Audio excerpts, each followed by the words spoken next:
ఏంటి అని speech start చేశాడండి. ఒక నక్సలైట్ వాడిని హైలైట్ చేయడం ఏంటి అన్నాడు. వాళ్ళ ఫ్యాన్స్ ఏం చేశారంటే, ఏంటి మా అల్లుడినే తింటావా అని చెప్పేసి వాళ్ళకి ఇగో హట్ అయింది. వెంటనే ఏంటంటే నానాబుద్ధి చాట్ బాక్స్ తిట్టేశారండి. వాళ్ళ ఇగోని సాటిస్ఫై చేయాలి ఫస్ట్. ఇక్కడ ఏంటండి ఇది? Transactional analysis. సార్ కంప్యూటర్ పెద్దగా వచ్చే పేర్లోనే ఉంది ట్రాన్సాక్షనల్ ఎనాలిసిస్. ట్రాన్స్ అంటే ఇప్పుడు ఇక్కడ చూడండి, పిఏసి రూల్ అని కూడా అంటారు. పి అంటే పేరెంట్, ఏ అంటే అడల్ట్, సి అంటే చైల్డ్. ఇక్కడ పైన ట్రైనర్ ఉంటాడు. ట్రైనర్ ఎక్కడున్నా కూడా వాళ్ళ లో లెవెల్కి వెళ్ళాలి. పి అంటే ఏంటండి? ఏ అంటే, సి అంటే చైల్డ్. ఇక్కడ ఒక చిన్న ఎగ్జాంపుల్, ఇక్కడ ఎవరు గెస్ట్ చేయగలరా?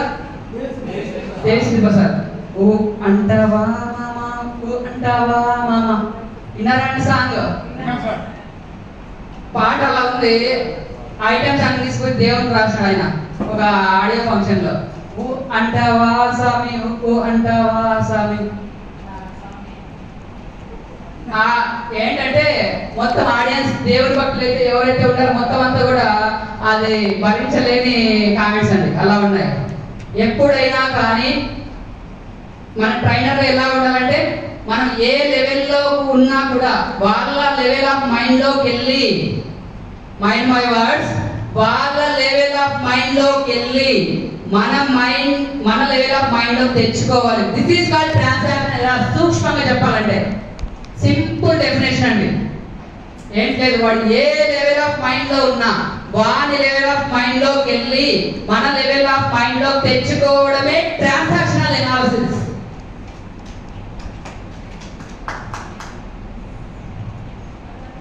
ఇక్కడ పేరెంట్ అనుకోండి, ఇప్పుడు నేను పెద్దవాళ్ళు పేరెంట్ తో మాట్లాడుతున్నా, అప్పుడు నా బిహేవియర్ ఎలా ఉండాలంటే, వాళ్ళు ఏమంటున్నా అవునా సార్, అవునా సార్. అదే అడల్ట్ గా ఉన్నాం అనుకోండి, అవతల కూడా అడల్ట్ గా అనుకోండి, డిస్కషన్ చేసుకొని మనం సాల్వ్ చేసుకోవాలి. అవుట్ చైల్డ్ ఉన్నాం అనుకోండి, ఏరా చేయకపోరా, ఇలా ఉండాలండి మన behaviour. This is called transaction analysis in psychology.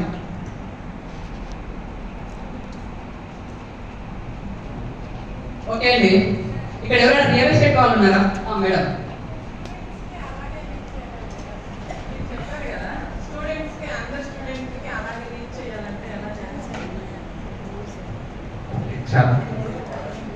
Okay madam, me question answer వస్తుంది. ఇప్పుడు ఇక్కడ రియల్ ఎస్టేట్ వాళ్ళు ఎవరైనా ఉన్నారా? రియల్ ఎస్టేట్ చేసే వాళ్ళు కానీ దాంట్లో ఐడియా ఉన్న వాళ్ళు ఎవరైనా ఉన్నారా? ఎవరు లేరా? సార్ రియల్ ఎస్టేట్ లో మామూలుగా కామన్ గా వచ్చే ఒక 1 or 2 క్వశ్చన్స్ చెప్పండి. రేట్ వస్తుంది అనుకుంటే ముందే కొనేస్తారు, లేదనుకుంటే పక్కనే వాళ్ళు రేట్లు తగ్గుతాయని కూడా ఏదో మాట చెప్పి బయట కనిపిస్తారు. కస్టమర్ కి ఏదైనా ఎలాంటి భయాలు ఉంటాయి, అదేమన్నా ఐడియా ఉంది? కస్టమర్ కొనేటప్పుడు ఇది అంటే రేట్ పెరుగుతుందా లేదా అనుకుంటే ఒరిజినల్ ల్యాండ్ అలే. ఎస్ అంటే అడల్ట్స్ ఆర్ సింపుల్, ఎస్ అంటే సీరియస్. చెప్పాను కదా, నేను ఒక మఠం దగ్గరికి వెళ్తే చాలా సీరియస్ గా అంటే అడల్ట్స్ ఎప్పుడు కూడా సీరియస్ గా ఉంటారండి. మామూలు 10th క్లాస్ లో వాళ్ళకి లైఫ్ అంటే ఏదో అర్థం కాదు, జాబ్ అంటే ఏదో అర్థం కాదు. 18-19 years కూడా పెద్ద సీరియస్ గా తీసుకోరు. ఒక 25 years దాటిందంటే లైఫ్ మీద ఒక సీరియస్నెస్ వస్తుంది, జాబ్ మీద ఒక సీరియస్నెస్ వస్తుంది. లైఫ్ అంటే ఏంటో తెలుస్తుందండి. అంటే అడల్ట్స్ ఆర్ సీరియస్. ఐ అంటే ఇంటెలిజెన్స్, వాళ్ళు ఇంటెలిజెంట్ గా ఉంటారు. ఎం అంటే వాళ్ళు మెచ్యూర్డ్. నెక్స్ట్ పి అంటే ప్రిన్సిపల్, వాళ్ళకంటే కొన్ని రూల్స్ ఉంటాయండి. ఎల్ అంటే వాళ్ళు, ఈ అంటే చాలా ఎక్స్పీరియన్స్ క్యాండిడేట్ కూడా ఉంటారండి. ఇంతమందిలో మీరందరూ ఎక్స్పీరియన్స్, నాకన్నా అనుభవంలో చాలా ఎక్స్పీరియన్స్డ్. కానీ ఇక్కడ మేము చెప్తున్నాను అంతే. ఇక్కడ అడల్ట్స్ లేని వెయిట్. పి అంటే పార్టిసిపేషన్. నేను అందరితో పార్టిసిపేషన్ చేయించారా? ఏం చేయించాను? వైట్ పేపర్ చూపించాను. Next relevant to their needs. Involvement అందరూ అయ్యారా నేను చేసిన యాక్టివిటీలో? నెక్స్ట్ డూయింగ్ చేశారా? Next adults learn with participation అయ్యారా అంటే అందరూ? ఏంటి అది నెక్స్ట్ చెప్పండి. Relevance to their needs. అది ఇప్పుడే నెక్స్ట్ ఇన్వాల్వ్మెంట్. అందరూ ఇన్వాల్వ్మెంట్ అయ్యారు doing. Next ego satisfaction. For example మీరే ఒక కస్టమర్ వచ్చారనుకోండి, నేను real estate sir, real estate వాళ్ళని అందరినీ నమ్మడానికి వీలు లేదు సార్ అంటే అప్పుడు మనం నో అన్నాం అనుకోండి, వాడు మన మాట ఏంటి అప్పుడు ఏంటంటే ఎస్ సార్ మీరు చెప్పింది కరెక్ట్ అని చెప్పి మనం ఏ పాయింట్ చెప్పాలనుకున్నా ఆ పాయింట్ చెప్పాలి. ఎస్ అండి. ఫస్ట్ ఆఫ్ ఆల్ వాళ్ళు ఈగో సాటిస్ఫాక్షన్ చేయాలి. ఫస్ట్ ఏం చేయాలి? ఈగో సాటిస్ఫాక్షన్ చేయాలి. ఆ తర్వాత మనం ఏమైనా చేయొచ్చు. ఇక్కడ బైరి నరేష్ ఆయన దేవుడి మీద దేవుడు లేడు అని చెప్పి అయ్యప్ప మీద ఏదో చేస్తే మొత్తం అక్కడ ఎక్కడో బజార్లో ఎందుకంటే కార్ నుంచి బయటికి లాగి కొట్టారండి బైరి నరేష్ గారిని. ఇంతకుముందు ఫోటో చూపించాను, అతనే బైరి నరేష్. తర్వాత మన అంత పెద్ద మహానుభావుడు గరికపాటి గారికి చిన్న చిన్న విమర్శలు లేరాయి. ఎందుకంటే ego satisfaction is most important in our life.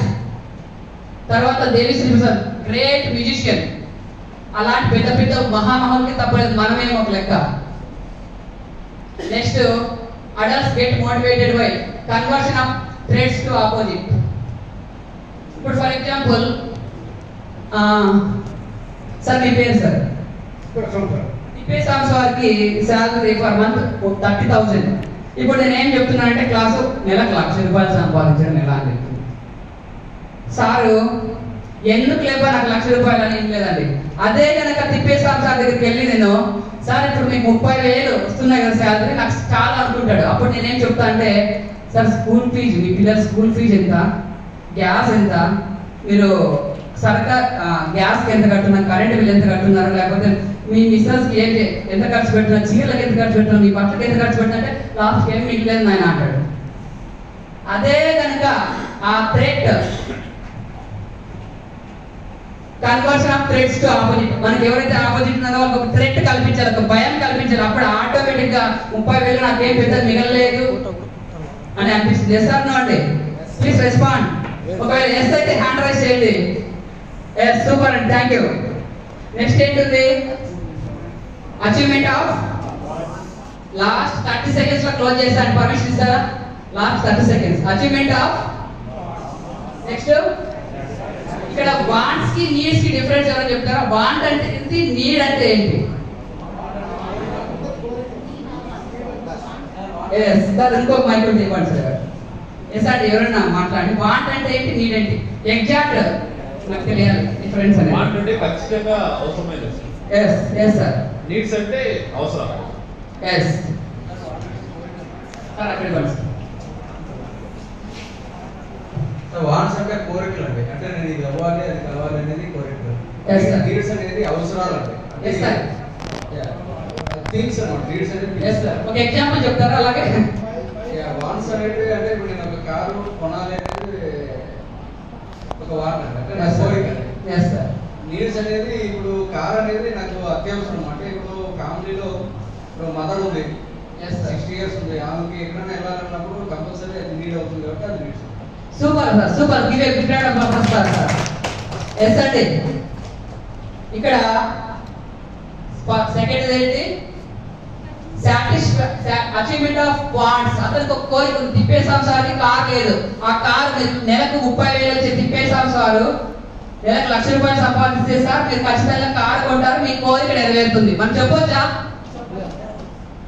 Satisfaction of needs. అతనికి లైఫ్ లో అంటే వాళ్ళ ఫ్యామిలీలో చిన్న చిన్న అవసరాలు ఉంటాయి. ఫ్యాన్ లేదు, ఫ్యాన్ తీసుకుంటాడు.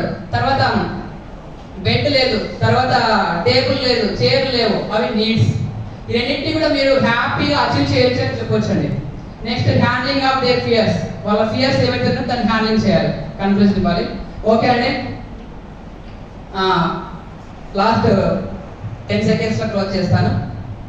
ఏ ఫర్ అద్భుతంగా ఉండాలంటే, బి ఫర్ బాధ్యతగా, సి ఫర్ చక్కగా, డి ఫర్ డెడికేషన్ తో. ఇప్పుడు మీరు ఈ అనంటే నేను చెప్తా. ఎడ్యుకేషన్ ని అందరూ గట్టిగా ఎఫ్ అంటే నేను చెప్తా అండి. ఎఫ్ ఫస్ట్ గా, జి గురువుల యొక్క ఆర్ట్ఫుల్ వాక్యాలతో, ఇక్కడ జాగ్రత్తగా, కే కలిసిమెలిసి, ఎల్ లైఫ్ లో, మార్పుతో, నేర్పుతో, ఓర్పుతో, పద్ధతిగా, క్వాలిటీగా, రెస్పాన్సిబిలిటీగా ఏంటి స్టూడెంట్స్ అయిన మీరు, ఇంపాక్ట్ స్టూడెంట్స్ అయిన మీరు